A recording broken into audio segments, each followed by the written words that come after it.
Class 12, welcome back to the channel. और I hope कि आप फंडामेंटल ऑफ पार्टनरशिप अच्छे से कर रहे हो, सारे क्वेश्चन को बना रहे हो और तुम्हें अच्छे से समझ में आ रहा है। बट फंडामेंटल ऑफ पार्टनरशिप अभी कंप्लीट नहीं हुआ है बच्चों। फंडामेंटल ऑफ पार्टनरशिप में कुछ इंपॉर्टेंट टॉपिक्स बचे हुए हैं, जिसमें से एक इंपॉर्टेंट टॉपिक है जो मैं आज आपको बताने वाला हूं, आज आपको सिखाने वाला हूं, वो है गारंटी ऑफ पार्टनर। अब गारंटी ऑफ पार्टनर्स क्या होता है, बेसिकली सबसे पहले आप इसको समझो। काफी इजी टॉपिक है और काफी इजी वे में आप इस टॉपिक को इजी वे में समझ भी जाओगे। क्या है guarantee of partners? Guarantee of partners में देखो, यहां पे मैं एक एग्जांपल लेकर के समझाता हूं कि गारंटी ऑफ पार्टनर्स बेसिकली है क्या। अब सपोज कि पहले से दो पार्टनर्स थे एक्स और वाई, और इनका जो प्रॉफिट शेयरिंग रेशियो था, जिसको मैं बोलता हूं P&L रेशियो, वो था 3:2। P&L रेशियो इनका था 3:2। अब ये दोनों ने मिलकर के डिसाइड किया कि एक पार्टनर्स है जेड, जिसको एडमिट करा जाए, यानी जेड को भी अपने फर्म का पार्टनर्स बनाया जाए। तो इन्होंने जेड के सामने एक प्रपोजल रखा कि भाई जेड, तुम हमारे साथ पार्टनरशिप में आ जाओ। अब जेड ने बोला कि ठीक है, मैं पार्टनरशिप में आ जाऊंगा, बट पार्टनरशिप में आने के बाद मेरा रिस्क भी बढ़ेगा, मैं कैपिटल लगाऊंगा, और अगर फर्म में प्रॉफिट हो गया तो मेरा तो कैपिटल का जो है लॉस हो जाएगा। तो उस केस में तुम मुझे क्या बेनिफिट दोगे? तो एक्स और वाई ने कहा कि ठीक है, मैं तुम्हें बेनिफिट दूंगा। अब मैं बेनिफिट क्या दूंगा? पहले तो तुम मेरे पार्टनरशिप फर्म में 1/6 शेयर के लिए एडमिट हो जाओ। उसके बाद मैं बेनिफिट ये दूंगा कि मैं तुम्हें मिनिमम प्रॉफिट का गारंटी दूंगा। मिनिमम प्रॉफिट यानी कि यहां पे मैं एग्जांपल ले लेता हूं 60,000 रुपीज का। एक्स और वाई ने ये गारंटी दिया कि किसी भी ईयर में 60,000 रुपीज का प्रॉफिट मैं तुम्हें दूंगा। इवन हमारे फर्म में लॉस हो जाए तो भी मैं तुम्हें 60,000 रुपीज का प्रॉफिट दूंगा। तो अभी जेड को लगा कि भाई, जब इन्होंने गारंटी दिया है कि 60,000 मुझे प्रॉफिट मिलेगा ही मिलेगा, चाहे हमारे फर्म में लॉस ही क्यों ना हो जाए, तो फिर पार्टनरशिप में पार्टनर्स बनने में क्या दिक्कत है? पार्टनरशिप में पार्टनर्स बन ही जाता हूं। तो यहां पे तीन सिचुएशंस आ सकती हैं जब भी मिनिमम प्रॉफिट्स के गारंटी की बात आएगी।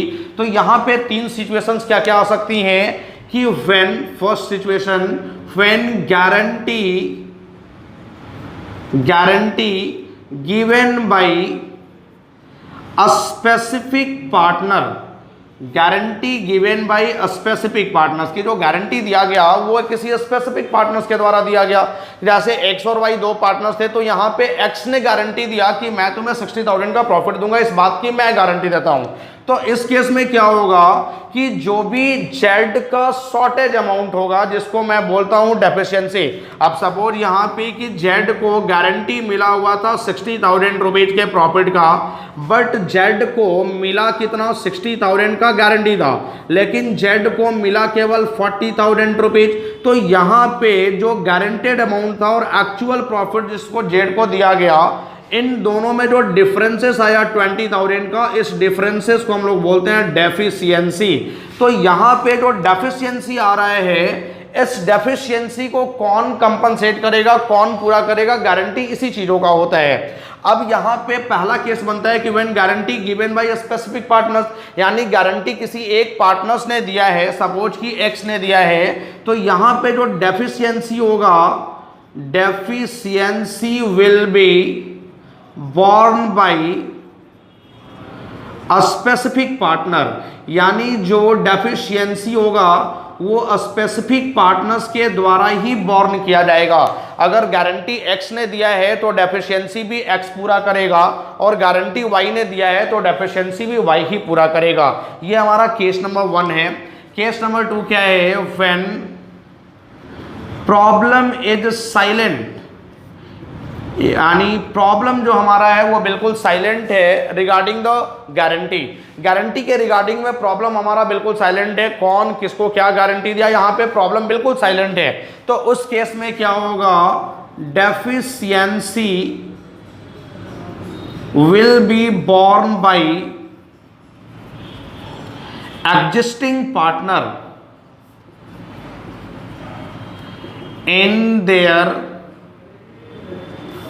Old P&L ratio. यानी अगर प्रॉब्लम साइलेंट है तो उस केस में जो डेफिशिएंसी होगा जेड का, वो एग्जिस्टिंग पार्टनर्स यानी एक्स और वाई ओल्ड PL रेशियो में पूरा करेंगे।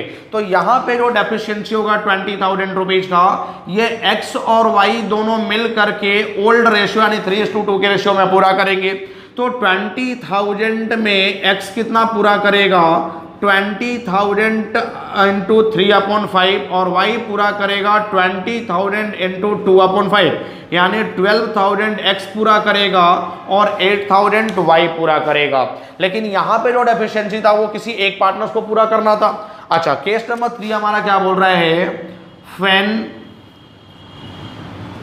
Guarantee given by all partners in a specific ratio.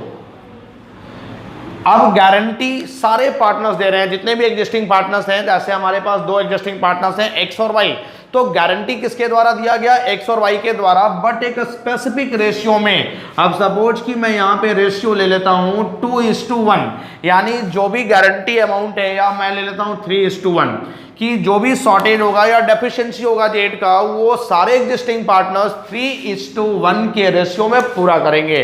तो इस केस में क्या होगा, जो भी डेफिशिएंसी होगा will be borne by all existing partners in a specific ratio, that means 3:1। यानी यहां पे जो भी डेफिशिएंसी होगा जेड का, वो सारे एग्जिस्टिंग पार्टनर्स स्पेसिफिक रेशियो यानी 3:1 के रेशियो में पूरा करेंगे। तो अब डेफिशिएंसी यहां पे आ रही है 20,000 की, तो ये 20,000 के डेफिशिएंसी को एग्जिस्टिंग पार्टनर्स यानी एक्स और वाई दोनों पूरा करेंगे 3:1 के रेशियो में। तो 20,000 में x पूरा करेगा 3/4 और 20,000 में y पूरा करेगा 1/4। तो x पूरा करेगा 15,000 रुपीज और y पूरा करेगा 5,000 रुपीज। तो ये तीन सिचुएशंस हैं कि जो भी न्यू पार्टनर्स को गारंटी दिया गया, वो गारंटी किसी स्पेसिफिक पार्टनर्स के द्वारा दिया गया। तो जिस स्पेसिफिक पार्टनर्स के द्वारा ये गारंटी दिया गया, उसके डेफिशिएंसी को स्पेशली वही पूरा करेगा।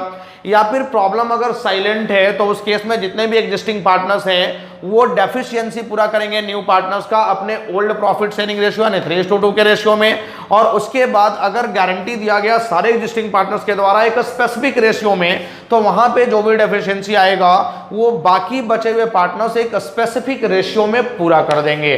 तो ये तीन सिचुएशंस बनता है गारंटी ऑफ पार्टनर्स का। अब इसको हम लोग कैसे सॉल्व करेंगे, इसको रिप्रेजेंट कैसे करा जाएगा profit and loss appropriation account में। तो चलो जल्दी से हम लोग सीखते हैं profit and loss appropriation account में गारंटी ऑफ पार्टनर्स को किस तरीके से रिप्रेजेंट करा जाएगा।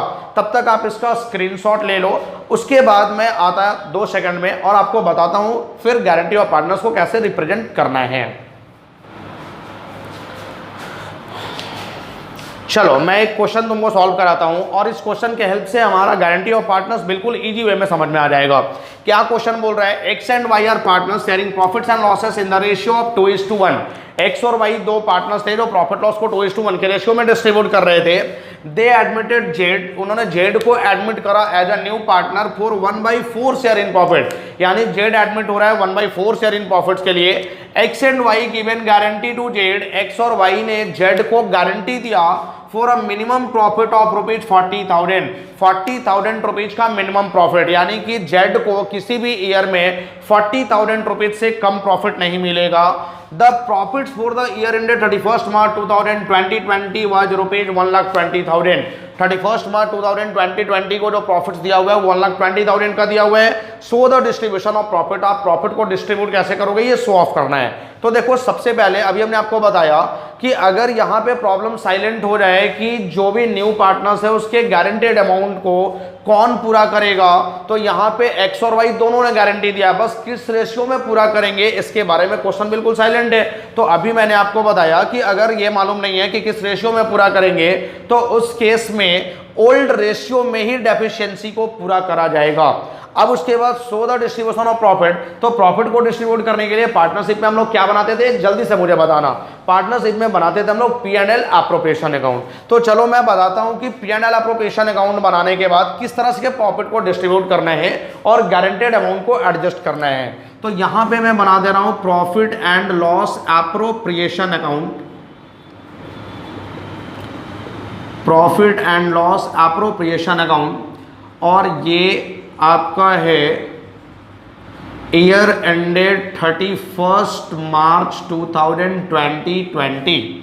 ये मेरी P&L अप्रोप्रिएशन अकाउंट हो गई। इस तरीके से मैं बनाता हूँ P&L अप्रोप्रिएशन अकाउंट। तो सबसे पहले मुझे क्या करना है, क्रेडिट में दिखाना है by profit and loss account, जो मेरी प्रॉफिट्स दी हुई है। तो प्रॉफिट्स कितनी है, 1,20,000 की प्रॉफिट है। मैं यहाँ पे 1,20,000 लिख दूंगा। अब ये 1,20,000 के प्रॉफिट को सीधा पार्टनर्स के बीच डिस्ट्रीब्यूट करना है। तो यहाँ पे मैं लिख देता हूँ नेट प्रॉफिट। अब नेट प्रॉफिट को तो डिस्ट्रीब्यूट करना है वो between the three partners X Y and Z, X Y and Z. अब यहाँ पे सबसे पहले तीनों ही के बीच में डिस्ट्रीब्यूट करना है। तो सबसे पहले मुझे चाहिए न्यू रेशियो। तो देखो ओल्ड रेशियो जो मेरी थी वो है 2:1 और जेड एडमिटेड हो रहा है, जेड एडमिटेड हो रहा है 1/4 शेयर के लिए। अब उसके बाद मैं अगर न्यू रेशियो यहाँ पे कैलकुलेट करूँ तो न्यू रेशियो कैलकुलेट करने मुझे सीखना है एडमिशन ऑफ पार्टनर्स के केस में या फिर change in profit sharing ratio के केस में। बट मैं आपको बता रहा हूँ कि यहाँ पे न्यू रेशियो जो मेरी हो रहेगी वो 2:1, क्योंकि 2 और 1 तो पहले से ओल्ड पार्टनर्स का शेयर था और 1/4 के लिए न्यू पार्टनर्स आया तो 3 पार्टनर्स हो गए तो 2:1, यानी कि जो न्यू रेशियो हो गई 2:1। उसके बाद इस 1,20,000 के प्रॉफिट को मुझे डिस्ट्रीब्यूट करना है एक्स और वाई और जेड के बीच में इस 2:1 के रेशियो में। तो देखो अगर मेरी प्रॉफिट है 1,20,000 रुपीज की और इस प्रॉफिट्स को मैं तीनों ही पार्टनर्स के बीच डिस्ट्रीब्यूट करने वाला हूं, यानी एक्स वाई और जेड, रेशियो गिवन है 2:1, तो 1,20,000 में एक्स को शेयर मिलेगा 2/4 यानी 60,000, वाई को शेयर मिलेगा 1,20,000 इंटू 1/4 यानी 30,000 और जेड को शेयर मिलेगा 1,20,000 इंटू 1/4 यानी 30,000। अब यहाँ पे देखो जेड को जो गारंटी दिया गया था वो तो मिनिमम 40,000 के प्रॉफिट का गारंटी दिया गया था, बट जेड को मिला कितना, ओनली 30,000। तो यहाँ पे जो जेड की डेफिशिएंसी आ गई वो डेफिशिएंसी कितने रुपीज की आ गई, 10,000 की। अब इस 10,000 के डेफिशिएंसी को कौन कंपनसेट करेगा, तो एक्स और वाई दोनों ने गारंटी दिया था, यानी एक्स और वाई दोनों कंपनसेट करेंगे, बट रेशियो गिवन नहीं है तो ओल्ड रेशियो में कंपनसेट करेंगे, यानी 2:1 के रेशियो में। अब जब 2:1 के रेशियो में कंपनसेट करेंगे 30,000 को तो 10,000 को, तो यहाँ पे कितना मिलेगा, एक्स कितना देगा और वाई कितना देगा। तो देखो एक्स देगा 6,667 और y देगा 3, 3, 3 और 3, ये हो गया। ये दोनों मिलके कंपनसेट करेंगे। तो देखो भाई सबसे पहले x को प्रॉफिट कितना मिला, 60,000, मैं यहाँ पे लिख दूंगा 60,000 रुपए। y को प्रॉफिट कितना मिला, 30,000, यहाँ पे भी मैं लिख दूंगा 30,000। उसके बाद z को प्रॉफिट कितना मिला, 30,000 रुपीज का, तो यहाँ पे भी मैं लिख दूंगा 30,000। बट z का जो डेफिशिएंसी है उस डेफिशिएंसी को x और y ने पूरा कर दिया। तो x ने जो पूरा किया उसके लिए मैं यहाँ पे लिखूंगा एडजस्टमेंट फॉर गारंटी। मैं यहाँ पे लिख देता हूँ एडजस्टमेंट फॉर गारंटी। तो एडजस्टमेंट फॉर गारंटी के लिए इसके कैपिटल को डिडक्ट किया जाएगा कितने अमाउंट से, 6,667, क्योंकि इसने पूरा किया 6,667। तो इसका ओवरऑल प्रॉफिट में क्या शेयर बचेगा, 53, 3, 3 और 3, ये हो गया। फिर y ने कितना पूरा किया है गारंटेड अमाउंट, 3,333, तो मैं y के शेयर में से भी माइनस करूंगा एडजस्टमेंट फॉर गारंटी, यहां से भी मैं एडजस्टमेंट फॉर गारंटी को माइनस कर दूंगा। तो ये है 3, 3, 3 और 3। अब इसकी शेयर क्या बचेगी, तो 26,667 और ये दोनों ने मिलके पूरा किया 10,000। ये 10,000 में ऐड कर दूंगा जेड के शेयर में एडजस्टमेंट फॉर गारंटी। अब एडजस्टमेंट फॉर गारंटी लिख करके मैं यहाँ पे 10,000 ऐड कर दूंगा तो इसकी शेयर आ गई ना 40,000, क्योंकि गारंटी तो 40,000 का ही था, तो इसको 40,000 का शेयर मिल गया। तो इस तरीके से फिर मैं इसको क्लोज कर दूंगा। तो इधर 1,20,000 और इधर भी मेरा आ रहा है 1,20,000। तो इस तरीके से गारंटी का क्वेश्चन आपने बनाना है। सबसे पहले आप प्रॉफिट्स को डिस्ट्रीब्यूट कर लोगे, फिर आप देखोगे कि जिस गारंटी पार्टनर्स का डेफिशिएंसी अमाउंट क्या रहा है और उस डेफिशिएंसी अमाउंट को बाकी पार्टनर्स के द्वारा उनके प्रॉफिट शेयरिंग रेशियो में या फिर जो भी स्पेसिफिक रेशियो गिवन होगा उसमें ये पूरा कर देंगे। तो इनके शेयर में से एडजस्टमेंट फॉर गारंटी लिख करके इनके शेयर को डिडक्ट कर लेना है और जेड जो गारंटेड पार्टनर्स है उसके शेयर में वो अमाउंट को वापस से ऐड कर देना है। तो इस तरीके से गारंटी ऑफ एडजस्टमेंट्स का पूरा क्वेश्चन सॉल्व होता है। तो आई होप कि आपको ये क्वेश्चन अच्छे से समझ में आया होगा। अगर इसके बाद भी कोई डाउट रह जाता है तो नेक्स्ट वीडियो में मैं फिर से एक क्वेश्चन बताऊंगा, वहां पे आपका सारा डाउट क्लियर हो जाएगा। अदरवाइज आप कमेंट सेक्शन में मैसेज कर सकते हो और सारे डाउट्स को क्लियर कर सकते हो, वहां पे सारा डाउट आपका क्लियर हो जाता है। तब तक आप इसका नोट्स बनाओ और जितने भी बुक्स के क्वेश्चन हैं वो सारे क्वेश्चन को बनाना स्टार्ट कर दो। सारे क्वेश्चन इजी वे में बन जाएंगे, आप अच्छे से सारे क्वेश्चन को सॉल्व कर सकते हो।